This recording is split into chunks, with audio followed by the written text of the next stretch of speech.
Islands of Griffinos, get to be a detective walking the asphalt jungles of the Windy City. It's an easy story to tell, but not one I enjoy telling again and again and again. I won't lie to you. Being a 4'1" detective in a world of 6-foot thugs, creeps, and lowlifes is tough, but I manage, just as I manage every time, to tell the tale of how I ended up in this crazy, mixed-up world called Chicago.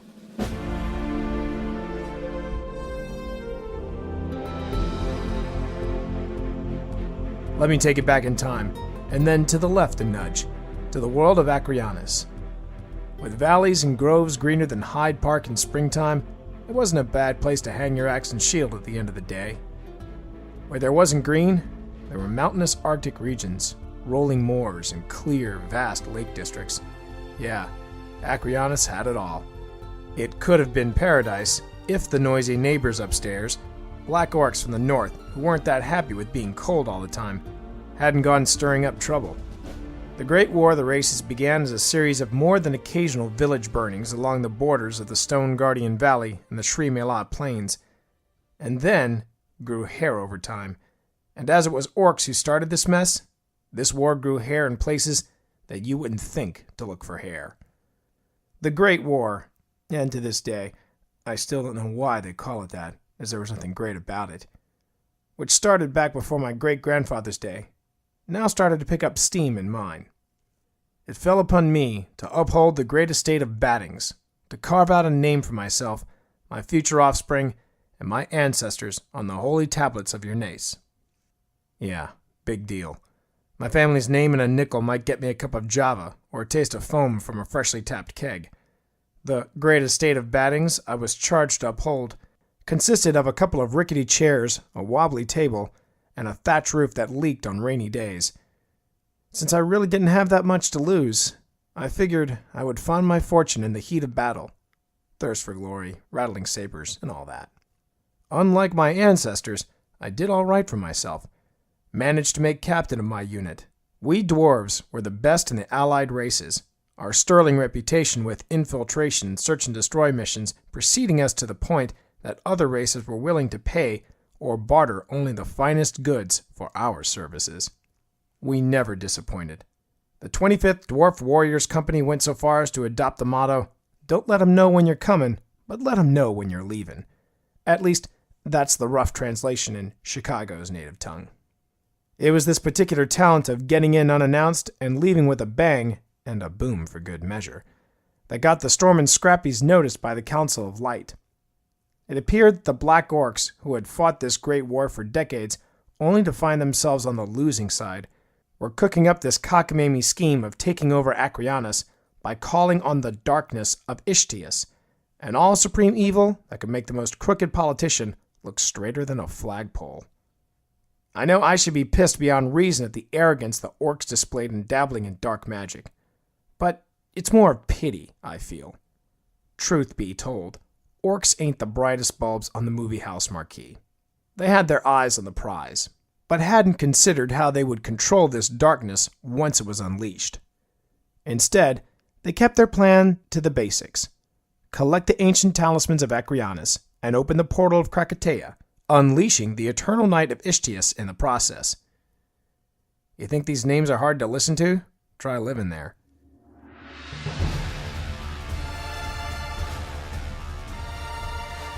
Anyway, our counter plan was to get this crossbreed blacksmith, Cirrus Hawthorne, up to Death Mountain's summit so he could drive his handcrafted toothpick into the heart of the Black Orc Barbarian's top dog. Along with Cirrus and his tag-along cleric came me and my boys, leading a team of representatives from every race in the Allied forces. We were trying to sneak in undetected, but humans are a loud and clumsy bunch. But even with the Black Orcs closing in on us, we managed to reach the central chamber, where the talisman ritual had already begun. Cirrus took on the Black Orc's big cheese, while we fended off his thugs. I broke free of the melee and got over to the portal of Krakatoa, and from the sounds coming out of there as it opened, I had to think fast. Otherwise, a bunch of grumpy orcs would have been the least of our troubles. I figured the best way to separate the talismans would be to toss them into the portal, condemning them to oblivion in the process. As I threw the last talisman into the portal and watched the rip in front of me slowly close in on itself, it looked like the plan was working. The only problem was that I didn't know how too close to the portal was. As the rip became smaller, I found myself getting closer to the gaping chasm without necessarily wanting to get closer. Ahead, I could see slips of dark blue mist quickly disappearing into a black void darker than goblin's blood. The void was growing larger, but only because I kept sliding forward towards this closing maw. No doubt about it. It looked like I was to be a final dessert for this portal's 9-course dinner. The kind of fear I was feeling at that moment can motivate you, no matter how desperate that last act may appear, to make a final stand in order to live to see another day. To that end, I turned around and shot out a hand for this cute elf in our party, just out of arm's reach. She was a pretty little creation, with finely honed muscles, the end result of disciplined training, and a few too many tours of duty in that friggin' war. There was just a touch of that wild child left in her, what with the V-cut shirts and leather armor that worked like a barmaid's bodice to push her tiny breasts up and together, giving this hardened elvish warrior enough cleavage for a dwarf to enjoy. I looked deep into her brilliant green peepers, a pair of emeralds set in a hard, intense face framed by long, thick locks of silky fire billowing in the strong currents that pulled me ever closer to oblivion. Yeah, she was a cutie. Always had a soft spot for the redheads. Still do.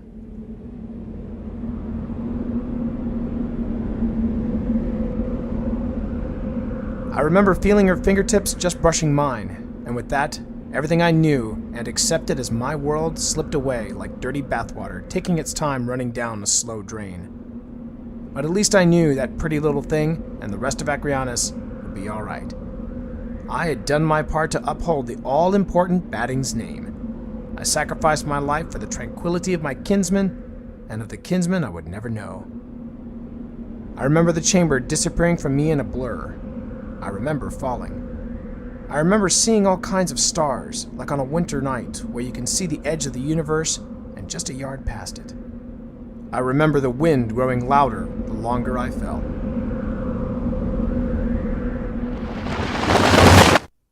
Then everything stopped.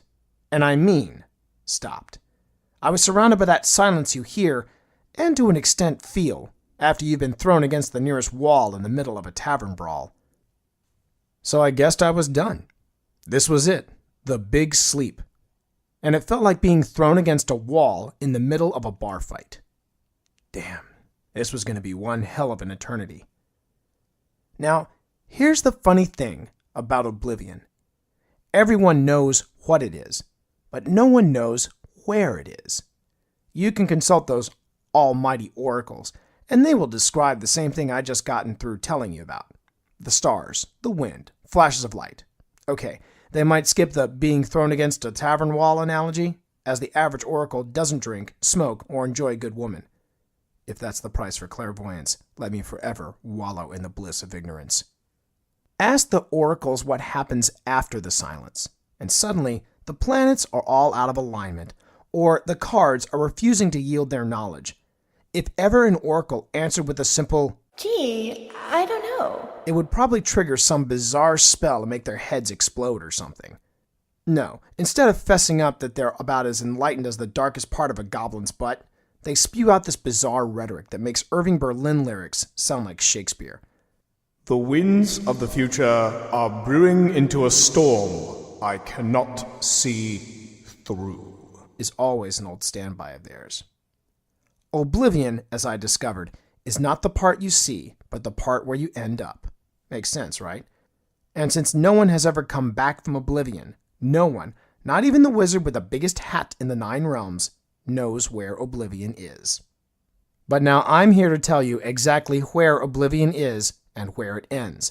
The portals of Oblivion, at least the ones I fell through, end at the Chicago Public Library on 78 East Washington Street in Chicago, Illinois, USA. When I finally came to, my head was pounding harder than a war drum firing up the troops before the Great Push. I picked myself up to make a fire and brew up a good home remedy for headaches like this one. That was when I realized I wasn't in the everlasting fields of Yrnes. I wasn't in a forest. I wasn't even outdoors. Books. I was surrounded by shelves upon shelves of books.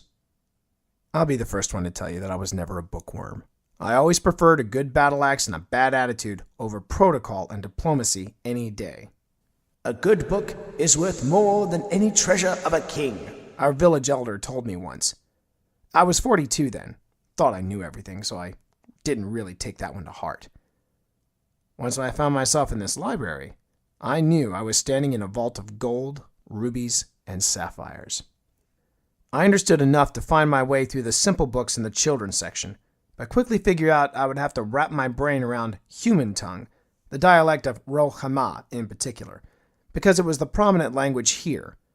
The hard part wasn't learning the lingo, which I found out later was called English, so much as staying out of everyone's way during the day before coming out at night for my education. All my previous training in getting in and out of keeps, dungeons, and fortresses, without setting off traps or alerting any guards, was now paying off with an intellectual interest. Here, the only thing I left in my wake were a few books out of order and some perplexed librarians wondering where their lunches had disappeared to on certain days. I noticed from the shadows that these humans were, on a whole, a bit thick in the head. I managed to work up to what they called a 6th grade level, while others continued to struggle with C-spot run. Once I was done with the children's wing of the library, I began to search for books on world culture, hoping to come across groups who practiced magic. But the only documented magic was hardly worth talking about. I read about something called voodoo that was practiced in a city called New Orleans, and newspapers often advertised traveling carnivals that featured fortune tellers and their all-knowing crystal balls, alongside entertainment greats like Alligator Boy and The World's Fattest Lady. And I even overheard a couple of librarians offering to read one another's tea leaves to forecast the future. These gimmicks were no better than the hocus-pocus scams in my world, pulled off by failed apprentices for the out-of-towners, not what I call magic. The papers also kept me up to speed on the dates and daily news, teeming with stories about the Prohibition Act, the gangland wars, and the war waged by the Treasury Department on organized crime. This is where I got my bearings on the concept of time, at least how time is measured in this world. By the time I learned what a year was, and that I'd arrived in the year 1927, I'd been here for roughly 4 months.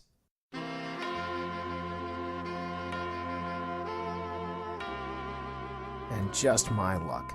I finally figure out the year, and according to the Tribune, Chicago was ready to ring in the new year. 1927, I barely knew ye. As I put it all together in that moment, it felt like some invisible squire had thrown a suit of armor equal to the weight of a pregnant Cerberus on top of me. The truth finally sunk in. I had been here 4 months, and there was no way back home. I felt my legs give way underneath me along with the impulse to relieve the unbearable tightness in my throat with a good old-fashioned howl. That wasn't an option unless I wanted to be discovered by anyone working late in the stacks. So I covered my face and let it all go, sobbing into my calloused palms every emotion, regret, and memory that had been bottled up inside of me. You would cry too if you had the same epiphany I did. My family. A collection of dwarves that could fill a small banquet hall. My friends. Comrades in arms of both dwarven and human races, and maybe the odd crossbreed here and there. My home. Not a great castle by any stretch, but still mine. Gone. There were issues I hadn't resolved, a few wrongs I wanted to right. I still had a lot more to do in Griffinos, be it as Captain Baddins of the Storm and Scrappies, or simply as landowner and faithful subject, Billibob Baddins. Everything I had known was lost. I had just spent 4 months in a library, and the only magic in this realm existed in works of fiction. While there were some distinct advantages to a world void of necromancers, wizards, and soothsayers, it looked like I was never going to see Acryonis again, unless I had the right spell and the right mage calling it. Here, in Chicago, that wasn't going to happen. So yeah, I cried. You got a problem with that? When I finally removed my hands from my face, the first thing my eyes focused on through their watery haze was another librarian's lunch I'd helped myself to earlier that day. No, I thought. There ain't no way I'm living like some second-rate street urchin. I couldn't and wouldn't spend the rest of my life hiding in the stacks and pilfering bag lunches. My mama Baddins had brought me up better than that. So I gave the bootstraps a yank and committed myself to finding a place in this new world. When I wasn't searching for something I could do to make an honest living, I turned to the fiction shelves for something light. Here, I was drawn to those mysteries of Hercule Poirot and Sherlock Holmes. Now, there was a vocation I could see myself excelling at. A detective. Why not? I could see the application of my military skills put to a daily test and kept sharp. It was, of all the different jobs I had read about, the one that I found most appealing. I remember smiling wide, content that I could find a place for myself here, after all. Then I caught a glimpse of my transparent reflection in a window. This wasn't going to be easy. The first thing I needed to do was step out into this real world and get to know it better. Sure, you can learn a lot from hitting the books, but nothing beats walking your battlefield before facing the cavalry, truly knowing where you would be making your stand. When I finally made it back to the library after that first night, I honestly considered applying for a job stacking and sorting books for the rest of my days. I'd seen a lot in Acryonis, but when you see your first skyscraper, which easily towers over the tallest keep you've seen in all your years above ground, you tend to feel a little intimidated. Then there were the cars. Whenever I overheard these humans calling this age the Roaring Twenties, I thought in my early ignorance that it was an oblique reference to 20-ton dragons nesting somewhere in town. No doubt the number of these horseless coaches added to the roar of the times. Okay, so they were efficient, but they were also loud and belched out fumes that made troll farts smell like a dozen roses. And I was going to call this place home? From the shadows where I watched the humans of this world, I silently ran down the list of the fates and tried to figure out which one I'd crossed. I soon learned that the Roaring Twenties referred to the lifestyle, late-night parties, and the supposedly hard-to-find speakeasies. Flappers dancing the Charleston, guys trying too hard to act like Rudolph Valentino's chic, and what have you. At the same time, it was also an accurate description of this city being nothing more than a cement jungle with a pack of noisy lions all trying to be king. The rules of the game were survival of the fittest. Not too different from the Acryonis days. Accepting the fact I stood out from a crowd like a desert sphinx in a pedigreed dog show, I continued to slip out of the library in my most plain clothes, a simple shirt and breeches with deerskin boots. I walked the city at night, sticking to shadows and alleyways, not only getting familiar with the mean streets, but also gaining some confidence. Little by little, I started to find a common ground between some parts of Chicago and a few cursed realms I'd crossed back home. The next step was to get a bit of the green. I cased pawn shops and antique dealers, keeping an eye out for the merchants who dealt in the unique and unusual. If I found the right trader, I figured that some of my gear would sell. I also checked out local talent agencies. There was this book called The Wizard of Oz that everyone was raving about. I read it in the library because I caught the word wizard in the title, and I held a glimmer of hope that there really was a place in this realm called Oz, and maybe there was a wizard there. Between its popularity and Seaman and Hardy's moving picture from 1925, really short people were in demand for high-priced birthday parties and special events. So I showed up on the front doorstep of the Harvey Schoenstein Talent Agency one morning and became their golden boy for a couple of months. While I'm sure my ancestors weren't entirely happy with my antics as Waldorf the Protector of Munchkinland, it did get me those first Hamiltons and Franklins. I'm still on Harv's calling list, as a matter of fact. When business is slow, I do an occasional job for him, provided the pay is good, and I'm allowed a lot of stage makeup to keep my identity in the anonymous category. In between my numerous Waldorf appearances, I started looking around for two things every detective needs to begin a career in the city: office space and suits. Before too long, I found a perfect corner office overlooking the library. where it had all begun for me. When I added up the cash to see where I could start, I was more than impressed by what a novelty act could make in less than 6 months' time. It also helped that I wasn't already paying for a flop thanks to the library's boiler room.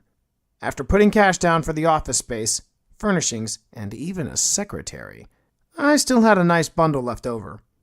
While being 4'1" meant wearing custom-made suits, at least I didn't have to worry about paying for a lot of material. I kept it simple, with pinstripes being my only luxury.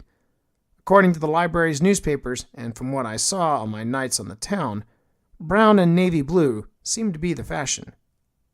Hey, just because I'm a dwarf doesn't mean I can't take steps to look good. So, I bit the bullet and hawked a few tools of the soldier's trade, along with the deerskin boots and leather armor.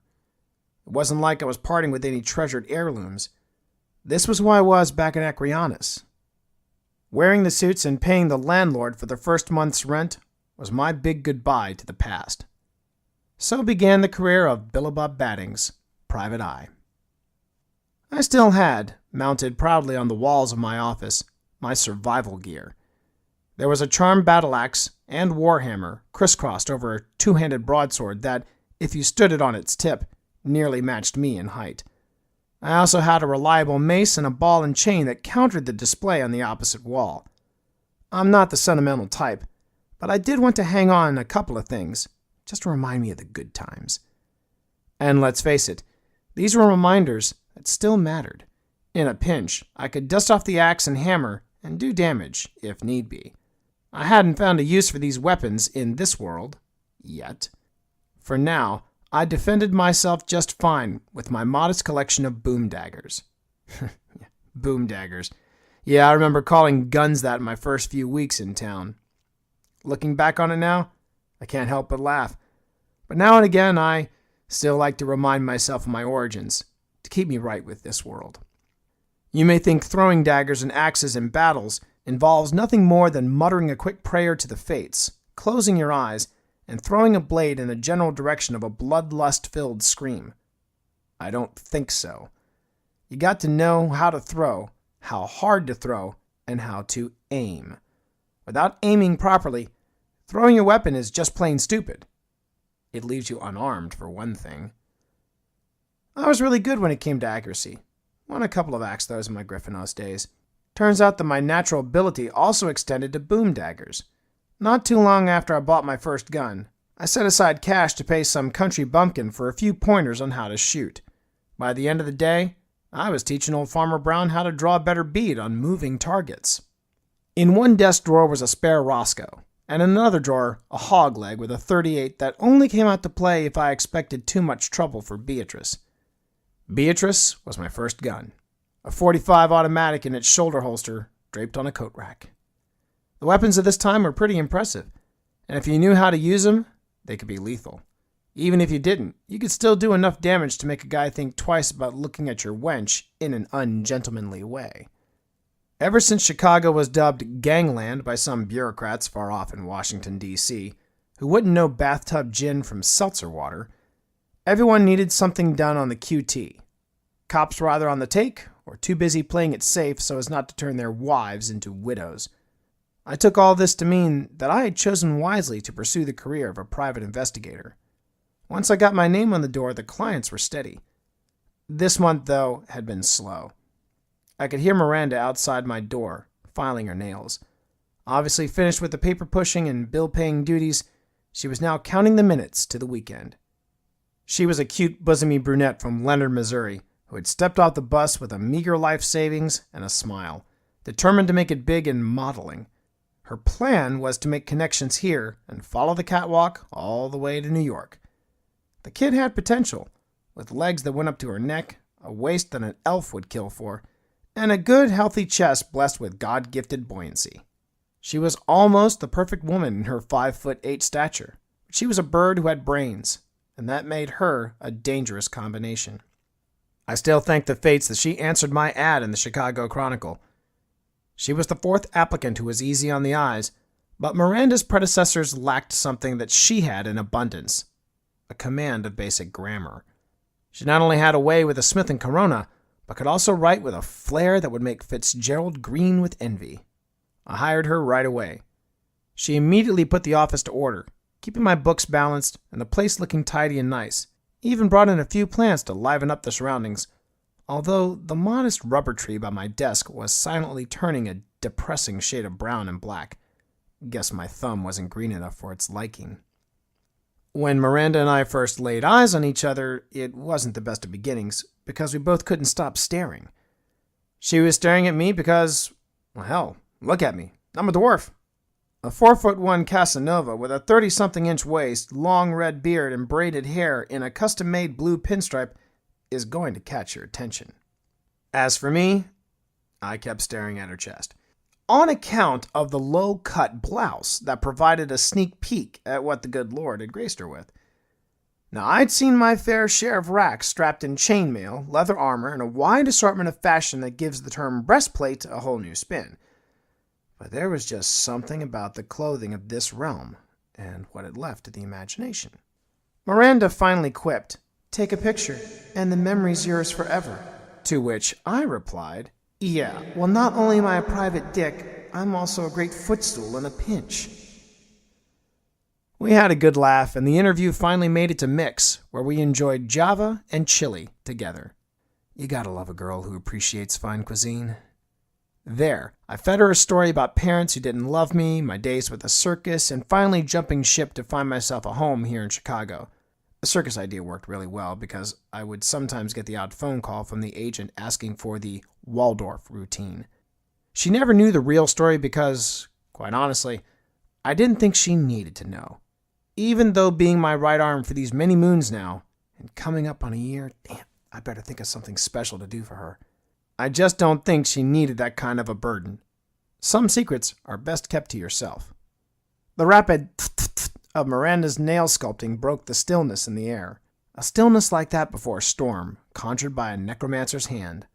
My eyes stared at the words spelling out Baddins' investigations in reverse, gracefully arced across the smoky glass of the doorway's pane. The frosted glass caught the glow of the hallway lights, but no silhouettes of approaching customers. The quiet times were when I grew the most anxious. I hopped down from my chair and paced the office floor, slowly stroking my long red beard. It had been a really dry month, and my brain started to ponder, plan, and worry. I picked up my mitt and bounced a worn-in baseball against a blank spot on the wall between the baseball pictures I'd hung in my office for personality. Of all the things in this strange world, I found a natural attraction to baseball. Don't know if it was just the spirit of competition nurtured in the sport, or the carefree attitudes of the pastime's finest. I suppose you could say that the sport had a magic all its own, and I fell victim to its spell. I couldn't help but smile whenever I cast a glance on my prized possession, an autographed picture of Babe Ruth, posing with yours truly. It was one of those right places at the right times kind of photographs. Me being a dwarf, he thought I was a bit of a laugh. Imagine his surprise when this dwarf gave the attitude right back at him. That gave way to the picture of Babe, enjoying a big guffaw while shaking my little hand. He respected attitude. I like that. The ball I now tossed was a pop fly I caught while in the cheap seats at a Cubs-Phillies game. Sometimes it pays to be the odd man out. "Billy!" Miranda snapped while continuing to file her nails. "You keep that up, and you're going to knock a hole in the wall. Landlord will have your ass on a plate." Come on, Miranda. You know I do this when I get restless." "I know that. You know that." Miranda paused in her chiding to pop her chewing gum. "The landlord looks at it as property damage, not therapy." She had a point, but I couldn't shake this restless feeling. It was that same uneasiness I always knew before a charge against enemy ranks. Battle axe in my grasp with my fingers splaying slowly around the handle. If I were pacing the office with my axe in hand, it would have probably made Miranda's chestnut brown mane turn white. I figured the pitching practice was a nicer alternative. The ball bounced back from the plaster wall and returned to the form-fitting mitt with a satisfying snap. "Fine then," Miranda shrugged. "Just don't take it out of my paycheck." "You've got nothing to worry about, sweets. If anything, you deserve a raise." I could hear the creak of Miranda's chair as she stood up and crossed the room to my own office. A second later, she was leaning against the open doorframe and smiling, lightly blowing her nails clean. In the blouse she wore, Her voluptuous beauties presented themselves proudly. Yeah, that's what I really love about Miranda. She knows what she's got, and isn't shy about showing it off. To that end, I did take her under my wing, a short wing to say the least, and gave her a few quick pointers on how to protect herself if any mook wanted to give her a reason. She's a good girl. What's that about a raise? She pressed. Now come on, Miranda. I smiled, defiantly throwing the ball back against the wall. You know as well as anybody, the book's been a little tight lately. What we need is a case that'll set us up better than some of these nickel and dime divorce jobs. Then I can finally give you that raise I've been promising. Fates know you've earned it, keeping a dwarf like me in line. You're just like all the other men in my life. I raised a bushy eyebrow. 4'1" with scraggly beards, fiery red hair, and devilishly handsome good looks. No, just telling me what I deserve, but not delivering. She smiled with a mischievous wink. Miranda, honey, I snapped the glove tight around the ball and turned to face her. Now you know I don't want to mix the business life with the personal one. I wouldn't want to hurt you emotionally. I returned her the same kind of wink. Or physically. She rolled her eyes and popped her gum again. If I were given $1 every time a guy told me that, I wouldn't need a raise.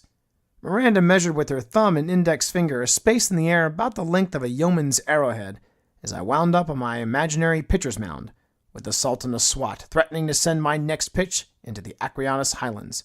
I ask you, Billy, since when is this 8 inches?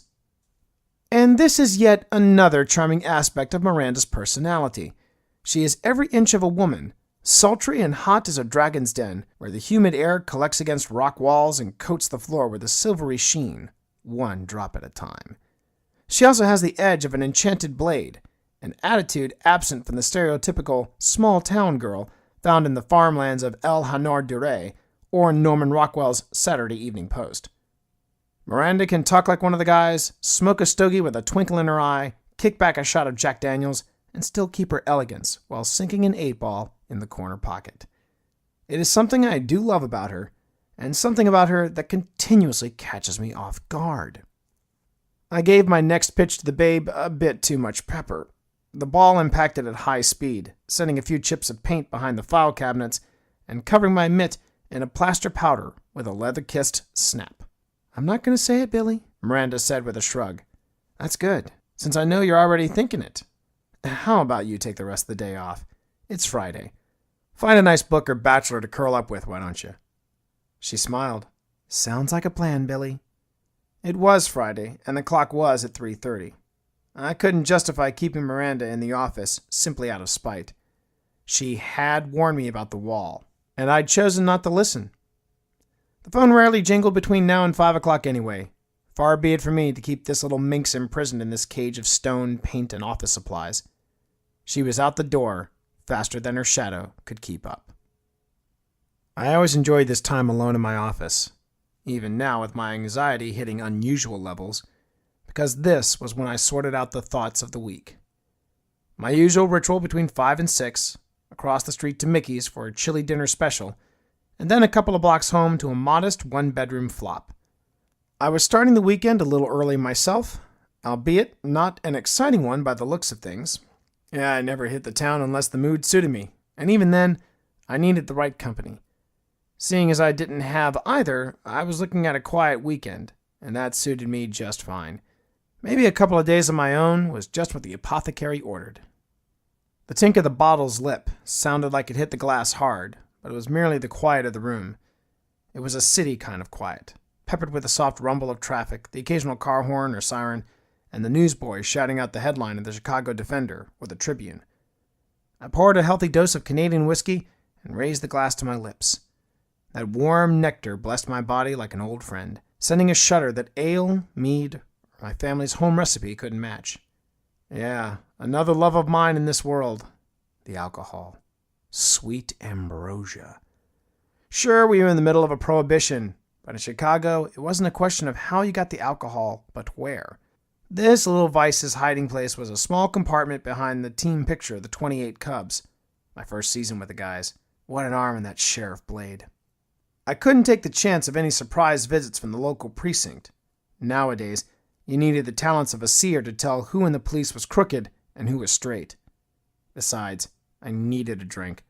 I didn't particularly like the financial alternatives facing me. Calling up Harv and dusting off the Waldorf routine kept reappearing as the only solution. If I had to tell one more high society dink the way to the can was to follow the yellow brick road. But a dwarf's gotta do what a dwarf's gotta do. I got responsibilities to Miranda, the business, and myself.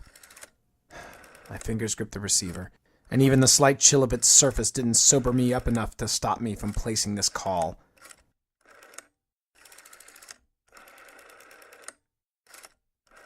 I dialed the number and waited. 1 ring. 2 rings. Her voice made my blood go ice cold. Schoenstein Talent Agency. It was Mabel. It was always Mabel. The woman was older than some mountains in my valley. My mouth moved to say, "Hello, Mabel. It's Billy Baddins." But I paused. Hello? Hello? I know someone's there. I can hear you breathing. The doorknob was turning. At first I thought Miranda had forgotten her compact or something. Then I saw the silhouette through the window, and that was when I hung up on Mabel. The silhouette wasn't Miranda. The silhouette was an opportunity.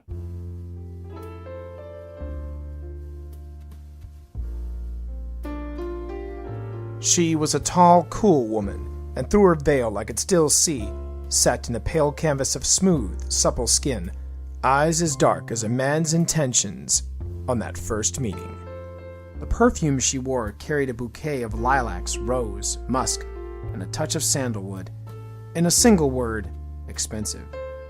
She wore her hat at a tilt to block out the slanting rays of the early evening sun, giving her angular face an even more exotic look. Her body held every curve in just the right place, giving her frame a profile that would make a Highland elf long for the rolling hills and valleys of home. She was tall to begin with, but the designer heels she wore made her a 6-foot mountain I would take a delight in climbing sometime. The dying sunlight streaming through my office window caught the cascade of hair spilling from her wide-brimmed hat for only a moment, a blanket of raven dark hair falling to the small of her back. Her lips matched the hue of a fine Italian red wine, and in that moment I couldn't help but feel a bit parched. Oh yeah, the weekend was off to a good start. Excuse me. It was a voice that spoke to me in a dream once. I'm looking for Mr. Billy Baddins of Baddins Investigations. That's me. You're Billy Baddins? And you just asked the prize-winning question, give this girl a Cupid doll. Question never came as a shock to me, because I knew a dwarf in this realm tended to turn a few heads wherever he went. Face it, would you really expect a scrappy like me as a private dick? Ringling Brothers? Sure. Party entertainer? Absolutely. But a gumshoe? So yeah, this was a familiar routine to me. Familiar and annoying as hell, but I always had to handle this routine like a pro. All I need to do is get a client in the door, and the rest is up to me to sell them on my talents and discretion. But first, the floor show. Yeah, I know I don't look like a Billy. I'm more of a Todd, or maybe a Brian. 10 minutes. 10 minutes is the average time a client's shock at seeing that Billy Baddins is a dwarf glues their feet to my office floor. If I could keep her on my side of the threshold, I knew the case was mine. It's all right, ma'am. I know I'm probably not what you expected. You were probably expecting someone less handsome, less dashing, and not so much in the facial hair department. I can only say this. It ain't easy being this good looking. When I got the laugh, I knew we were getting somewhere. Humor was the best way to get over this whole dwarf issue. Now, it came down to the credentials. I know you may think a dwarf stands out in a crowd, and perhaps I do, but I can also get in and out of many places without being noticed. My specialty. It's this specialty that has built me a reputation for being discreet. I'd love to give you a list of references, but how private of a private investigator would that make me? And being a dwarf, I tend to be left alone, and being left alone tends to keep my investigations all the more private. The proof of the pudding with me is my work. And let me tell you something. I make great pudding. I got the impression she was impressed. I'm impressed, Mr. Baddings. Back in Acryonis, no dwarf read the dames better than me. Yeah, I still got the magic. You appear to have overcome your... And her voice ceased abruptly. Shortcomings? I smirked. She grinned with a reluctant nod. Obviously, that had been the next word on her lips. There's more to you than meets the eye, Mr. Baddings. You can keep it formal if you like.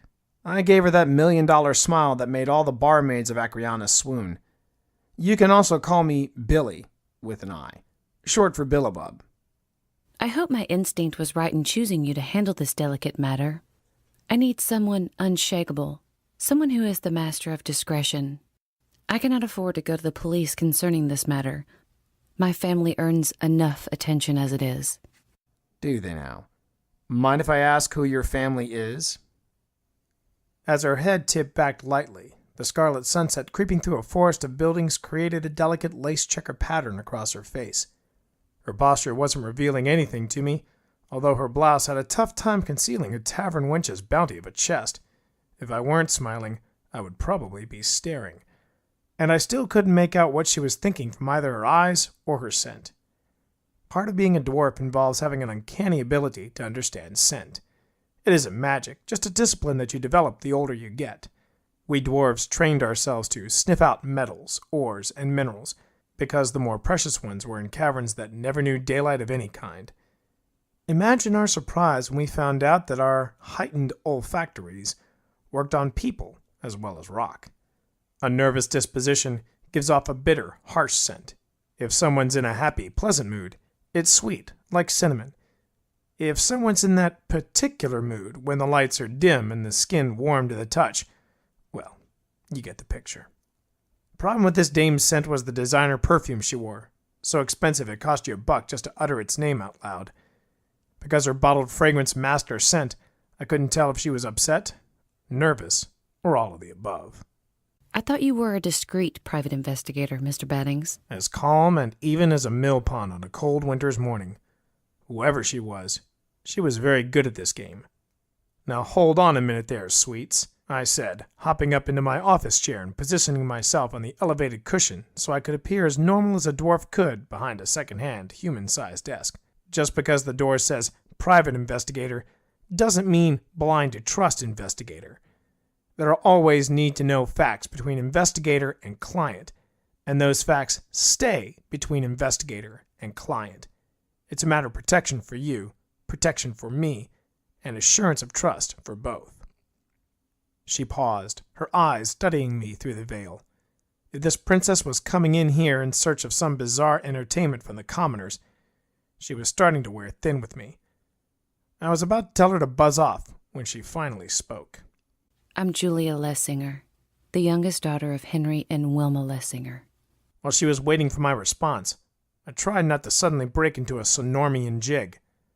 A job for the Lessinger family would not only make up for a slow week, but also set the office up a few months and even score Miranda that raise she was fishing for.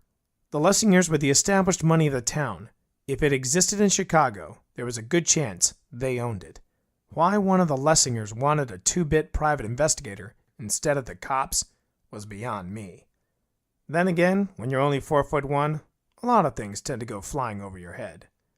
By the time I managed to find my voice, Miss Lessinger continued. It's my boyfriend, Anthony DeMaio. Wait a minute. Pretty boy DeMaio is your boyfriend? Was my boyfriend. He was killed in the hit on Sal's Diner. Although the hit happened earlier in the week, the news story was as fresh in my head as this morning's headlines.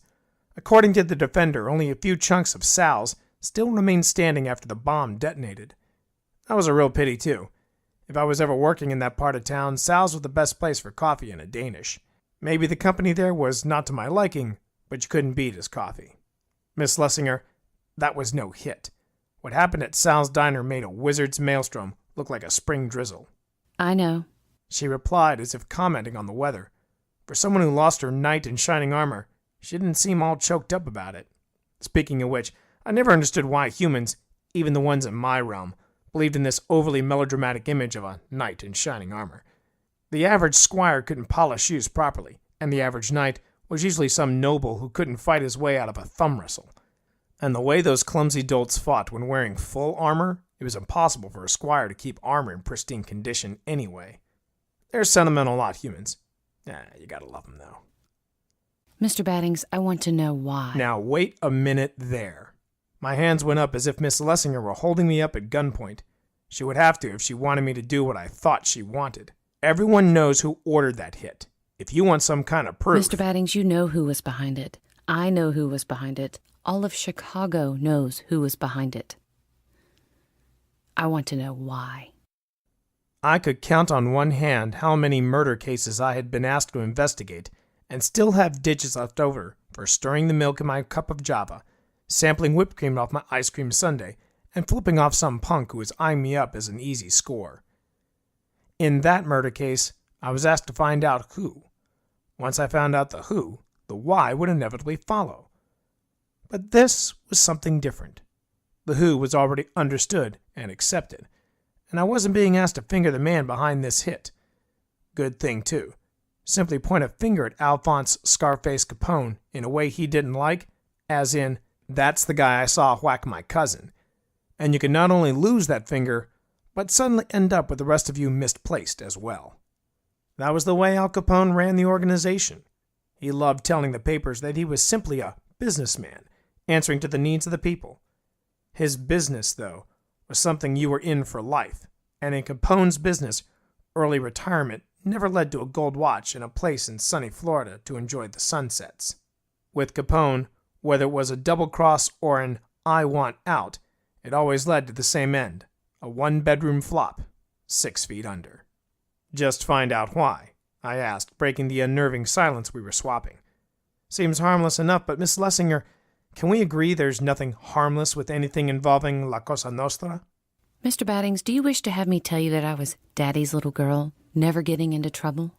She cocked an eyebrow at me and tilted her head. I enjoyed living dangerously, but Tony was special, in his own way. I only ask a simple question concerning his death.